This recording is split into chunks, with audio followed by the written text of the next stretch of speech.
首富被不孝子女吊在100米高楼等死，随着蜡烛一点点将绳子烧断，他这才后悔把家产都分给了不孝子女。本以为自己今天必死无疑，没想到小儿子突然出现，抓住断裂的绳子，并使出全力往上拉。他这才意识到自己平日里最不待见的小儿子，竟然是所有子女中最孝顺的。可讽刺的是，他却没有分给小儿子1毛家产，而是全部给了小三生的子女。只因不久前高僧算出他命犯太岁，可能会遭到子女反噬，性命不保。但由于天机不可泄露，高僧并没有指出具体是哪个子女。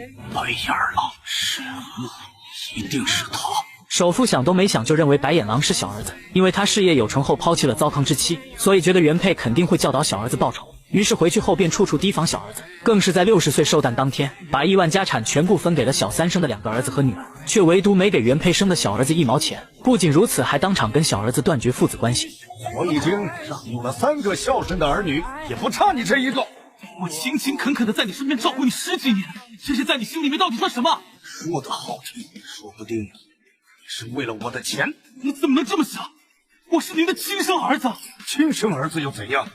说不定就是那只杀父弑父的白眼狼。小儿子听后彻底寒心了，头也不回的离开。没想到首富的报应来得如此之快，当场就心脏病发作倒地不起，从此就精神失常，变成了一个傻子。而他平日里最疼爱的3个不孝子却不想照顾他，直接把他丢在医院不闻不问。可一直住院开销太大，3个子女经过一番争吵后，决定每人轮流照顾1个星期。于是老大先把父亲接回家，而他分到了父亲价值上亿的公司，却让父亲住在杂乱不堪的地下室，自己则跟媳妇吃着名贵的小日子，进口海鲜。不料父亲突然口渴说要喝水，儿媳只好端着一杯洗脚水送过去，却不小心绊倒摔在父亲身上，于是大喊大叫的诬陷父亲占自己便宜。李少爷，我告诉你，你要是别我跟前世，你现在就离婚。大哥为了安慰妻子，直接跟父亲断绝关系，然后就把他扫地出门。可怜的父亲只好去投靠女儿，而女儿分到了他全部的金银珠宝。可女儿嫌弃他身上太臭了，死活不让他进门。直到围观的群众越来越多，女儿才不情愿的收留父亲。可他包养的小白脸却不同意。我告诉你，我有鼻炎，